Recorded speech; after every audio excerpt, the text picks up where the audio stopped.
ప్రభువునందు ప్రియులకు యేసుక్రీస్తు నామములు శుభములు తెలియచేయుచున్నాం. ఈ దినము హెబ్రోన్ క్యాలెండర్ వాగ్దానము, నేను నిన్ను విడిపించెదను, నీవు నన్ను మహిమపరచెదవు.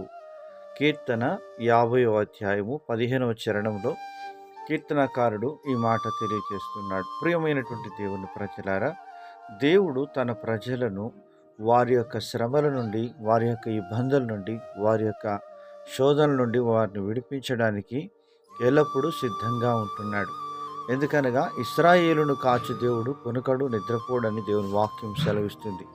మన పితరులైనటువంటి ఇశ్రాయేలీలు ఐగుప్తులో వారు బానిసత్వంలో మగ్గిపోతున్నప్పుడు వారు చేసినటువంటి మొరను దేవుడు ఆలకించి ఆకాశమును తన సింహాసనం నుంచి మేఘములను వంచి ఆయన దిగి వచ్చిన విధానాన్ని నిర్గమాకాండంలో మనం చూడగలం. ప్రియమైనటువంటి దేవుని ప్రజలారా, దేవుడు ఐగుప్తు అనేటువంటి ఇనుప కొలువులో నుంచి మన పితరులైనటువంటి ఇశ్రాయేలును విడిపించిన విధానాన్ని మనం చూడగలుగుతున్నాం. ఎర్ర సముద్రాన్ని 2 పాయలుగా చేసి వారిని విడిపించి ఫరో యొక్క బానిసత్వం నుంచి విడిపించి బయటికి తీసుకుని వచ్చినట్లుగా దేవుడు క్రీస్తు యేసులో లోకమనే బానిసత్వం నుంచి, లోకమనే ఐగుప్తు నుంచి మనల్ని విడిపించి క్రీస్తు యేసు ద్వారా, ఆయన రక్తం ద్వారా విమోచించబడిన ప్రజలముగా దేవుడు మనల్ని చేస్తూ వచ్చినాడు. యోసేపును తన అన్నలు ద్వేషిస్తూ, దూషిస్తూ, మరి ఎంతగానో బాధిస్తూ వచ్చి గోతిలో పడవేసినప్పటికీ యోసేపును దేవుడు ఆ గోతిలో నుంచి విడిపించి మరి ఐగుప్తు దేశమంతటికి అధికారిగా, రాజుగా దేవుడు దీవిస్తూ వచ్చినాడు. ప్రియమైనటువంటి దేవుని ప్రజలారా, దేవుడు విడిపించేదానికి శక్తిమంతుడుగా ఉంటున్నాడు.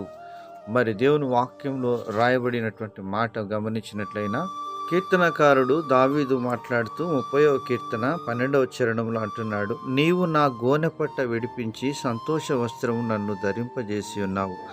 యెహోవా నా దేవ, నిత్యము నేను నిన్ను స్తుతించెదను అని కీర్తనకారుడు దావీదు ఆరాధిస్తూ ఉంటున్నాడు. ప్రియమైనటువంటి దేవుని ప్రజలారా, ఈ విధంగా దేవుడు తన ప్రజలైనటువంటి వారిని, తనకు ప్రియముగా ఉన్నటువంటి వారిని విడిపించి ఆయన గొప్ప ఆధిక్యతను దేవుడు క్రీస్తు యేసు ద్వారా అనుగ్రహిస్తూ వచ్చినాడు. ఈ విధంగా మనం గమనించినప్పుడు ఎంతోమందిని దేవుడు విడిపిస్తూ వచ్చినాడు. యూదులైనటువంటి వారందరినీ కూడా హతము చేయాలని హామాను ఎంతో కుట్రపూరితమైన పన్నాగం పడినప్పుడు దేవుడు తన ప్రజలను హామాను యొక్క చెర నుంచి విడిపించి తన నామానికి మహిమ తెచ్చుకున్నాడు. అలాంటి స్థితిలో నీవు ఉంటున్నావా? అయితే ప్రభు వైపు చూసినప్పుడు దేవుడు తప్పకుండా నీకు విడుదలను అనుగ్రహించునుగాక.